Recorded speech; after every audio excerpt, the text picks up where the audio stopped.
Hey, what's up? So, as you can tell, I'm in a different setting today, but don't worry because I watched a movie and this one was a doozy. So, with that being said, have you ever gazed up into the stars?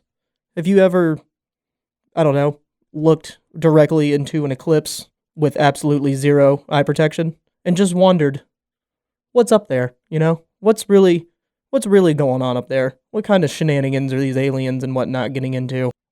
Well, if you have, like me, boy, do I have a movie for you. That's right. We're talking about the newest Adam Sandler flick, Spaceman.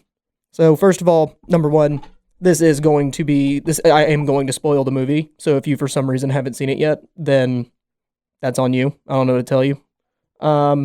So this movie came out at the end of February. It's about an hour and a half, a little over an hour and a half long.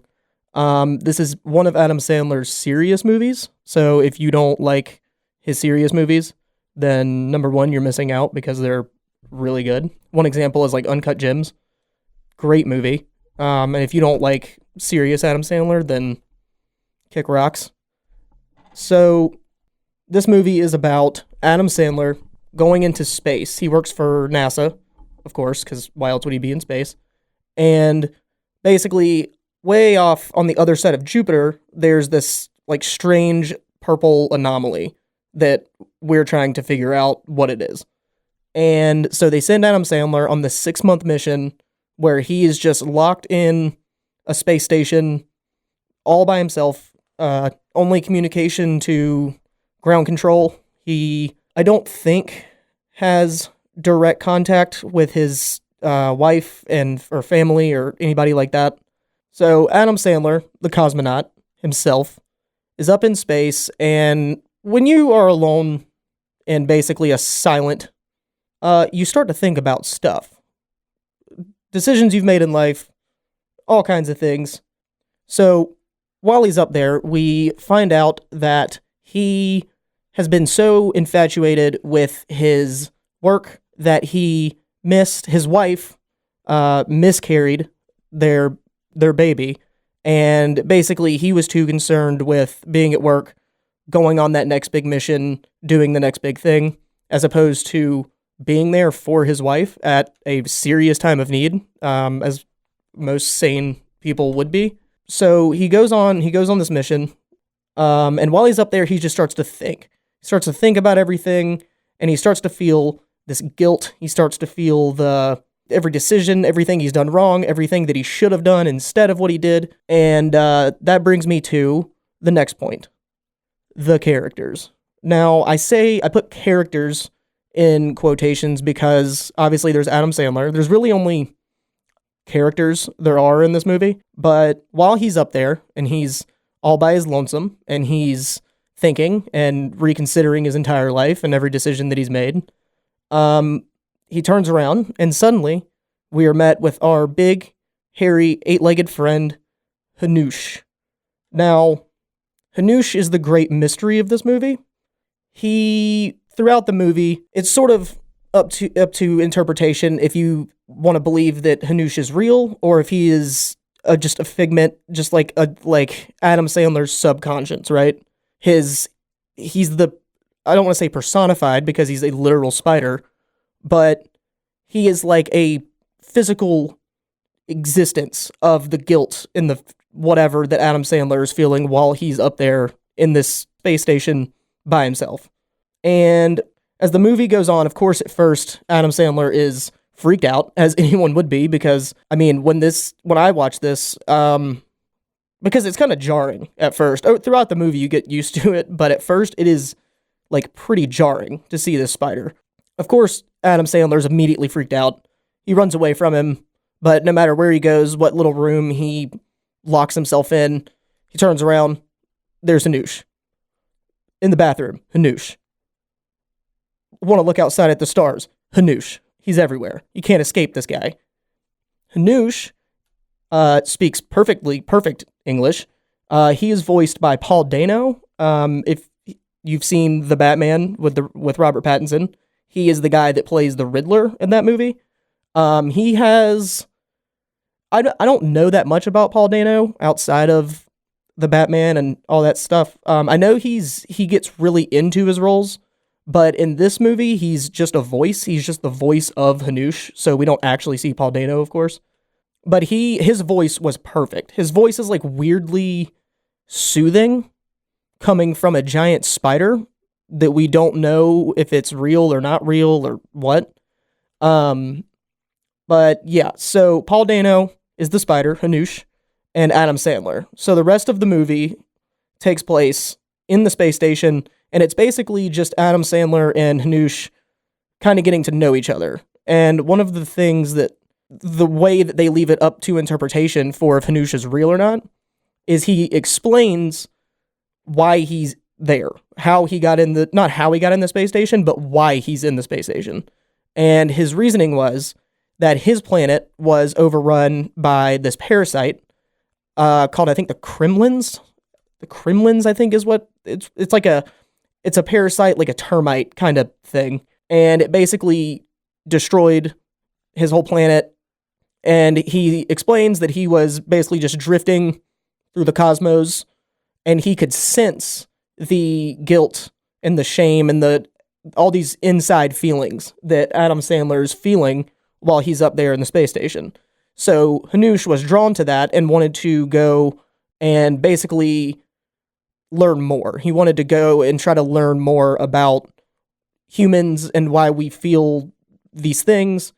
And so that's how he ended up in the thing with Adam Sandler. So once that's all established, what's that saying? It's not about the destination, it's about the journey. So while they're out there just drifting, like I said, the space station is slowly drifting towards this big purple thing on the other side of Jupiter. I don't know, how far is Jupiter? Like 500 some million miles away, I think, something like that. So while they're just slowly drifting towards it, he and Hanush get to know each other pretty well, and Adam Sandler sort of starts to open up to him, and they kind of become friends. Once they become more comfortable with each other, of course, Hanush has like no ill intention. He seems like a good guy. He doesn't seem like he's there for like any malicious reason. He was just a poor little spider dude floating through space and just needed to find a friend to try to see if he could find a new home. So while this is all going on the ground, we see the ground control guy, who you might know is Raj from The Big Bang Theory. I can't think of his real name right now, but that's literally the only thing I know this guy from. I know he's been in other stuff, but it's Raj, all right?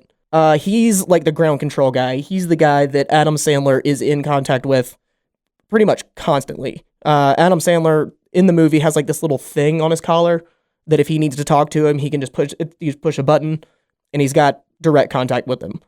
So while that's all going on, his wife records a video saying that she no longer wants to be with him because of his lack of compassion and not being there when she needs him as a significant other should. She records his video saying she doesn't want to be with him anymore, but I'll just refer to him as Raj because I don't know what his name is. Peter. Okay. His name is Peter. So Peter, the ground control guy, receives this video from her, and him and his superiors think that it's obviously the better idea to not show it to Adam Sandler, which his name is Jakob, by the way. So they vote, let's not show it to him. That's not a good idea. He's really close to completing this mission. We don't want to put him in that kind of headspace to endanger himself or, the mission. Shoot back up to the space station where Jakob and Hanush are. So while Jakob and Hanush are up there getting acquainted with one another, because there's nothing else to do, Hanush starts sort of like showing Adam Sandler these certain memories. And he tells Hanush, are you showing me this? Like, are you doing this? Or like, how are you doing this? And Hanush says, I'm not projecting this. They're your memories. I'm just basically bringing them up to the surface so you can see them. And it's really trippy because the way that it's filmed, these like flashbacks to Jakob and his wife, when they're so young and in love and full of life, they have this circular, like super fisheye sort of lens to them, which furthers the idea that this is somehow Hanush is like seeing these through his vision, because it sort of looks like the way you would think like a spider would see. So, little side note about Hanush, he weirdly seems to have like these almost human-like qualities where like he and Jakob kind of bond over some hazelnut spread, which Hanush is like fully able to explain like how it tastes, the consistency of it, that it's sweet. It's like he has taste buds, and he's just like this giant spider. After Hanush and Jakob have gotten to know each other quite well, being up here, I don't know how long the movie, like if it's like days, if I'm assuming it's like maybe like a week. I don't know. So after they've grown so close, they become buddies. Adam Sandler's got him a little buddy up there that they just hang out and they talk and get like really deep and kind of depressing at times. Hanush tells Jakob that this parasite that had taken over his planet had also infected him. And basically it's terminal. He only has a certain amount of time to live, and they are eating him from the inside out. Yes, that sounds disgusting. And trust me, later in the movie, we see how disgusting it is. But anyway, so Hanush tells him this. It's at this point in the movie, like it kind of sucks because you're like, oh no, not my boy.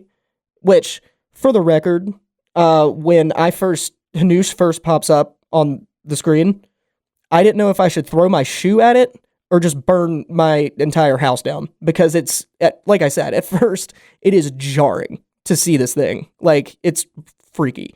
But over the duration of the movie, you get more comfortable with him, you just get kind of used to seeing him. This parasite is eating him from the inside out, so he's only got like a certain amount of time to live. I don't remember exactly what happened, but Hanush ends up on the outside of the space station. Adam Sandler like wakes up or something, and he looks over, and Hanush is out there just floating. So he straps on his astronaut man outfit and goes out there to try to save him. When he gets out there, at this point, so like I said earlier, throughout the whole movie, they're slowly getting closer and closer and closer to this anomaly thing. Originally, Jakob was sent on this mission to go, number one, just see it and try to figure it out, but also to get some sort of like sample of it so that he can bring it back and they can test it and see what exactly it is. So when he goes out there, Hanush takes his hand and they kind of float off into it.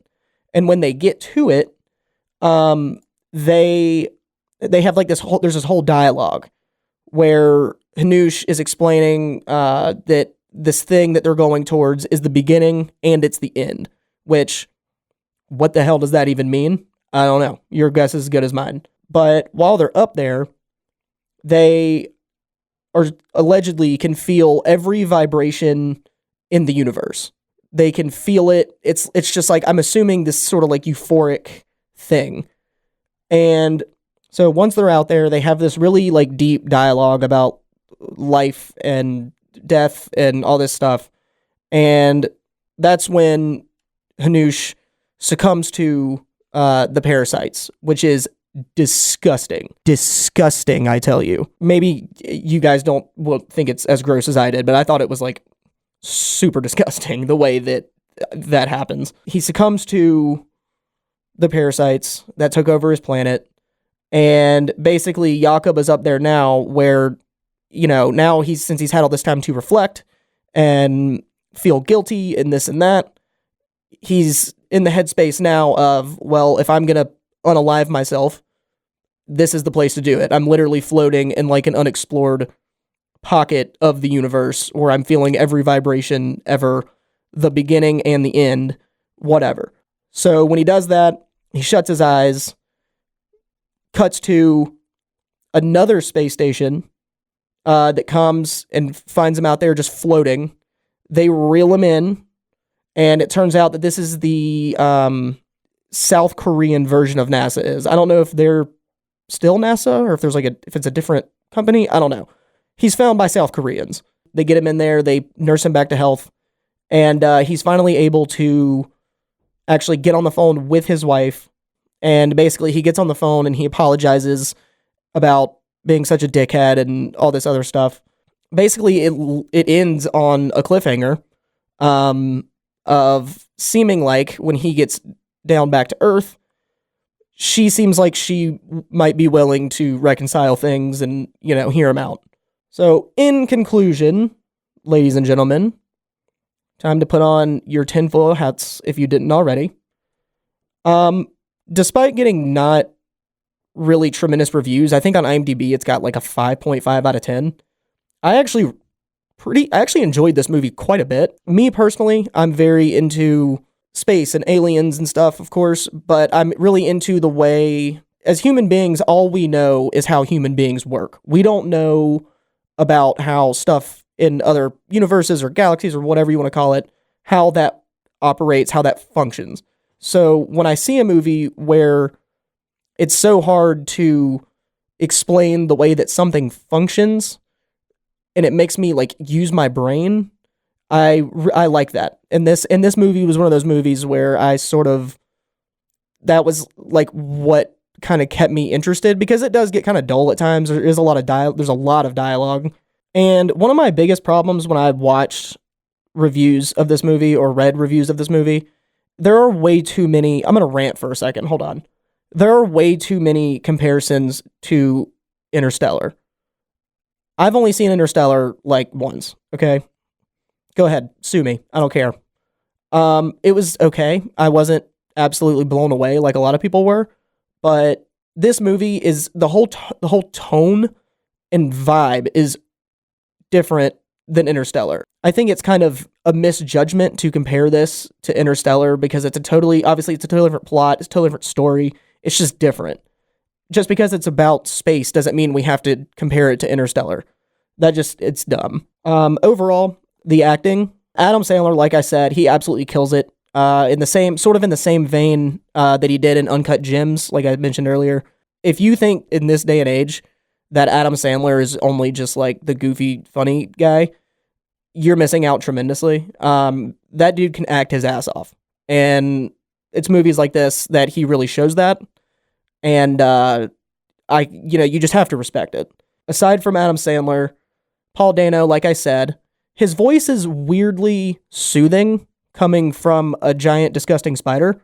Just the way he talks. In the movie, he refers to Adam Sandler or Jakob as tiny human all the time. He says it like 1,000 times in the movie. But there is, like I said, something just like soothing, like weirdly comforting about his voice. And it really just does make you feel like, okay, maybe this Hanush guy doesn't mean any harm to me. Like I said, this movie's kind of a thinker. As we learn about halfway through the movie is when you start to question, okay, is this real or is this all in his head? It's left up for interpretation. Technically, I think it's all in his head. I think it was just some weird like subconscious like justification, voice in the back of your head kind of thing. I think that's where it comes from. Overall, this movie, I'll give it 7 out of 10. I think it's a good watch. I think if you're down to try to watch something that sort of stretches your brain a little bit, something out of the ordinary, something that is almost uncomfortable at times, the way that this movie is filmed, it's extremely quiet. Or not extremely quiet, but it's like pretty quiet, and there's something like in a way that's almost suffocating at times with the silence and the things that are going on in like such a small, close quarters area in the movie, which I think that's a really good representation of like what it would be like to be in this situation, in this confined space with whatever. So yeah, that was Spaceman. Let me know if you've seen this movie. What did you think of it? Are you into space movies? Tell me what other space movies I should watch, because I like space. It scares the hell out of me, but I think it's interesting. So I'm always down to watch a movie about space and scary stuff in space because we can't understand it. So yeah, let me know down below what you guys want me to watch next. Even if it's not space related, I'm not saying it has to be space related. I'm just saying if you have a space movie that you think is good, let me know. But yeah, thanks for watching and tell me what movie to watch. All right, bye.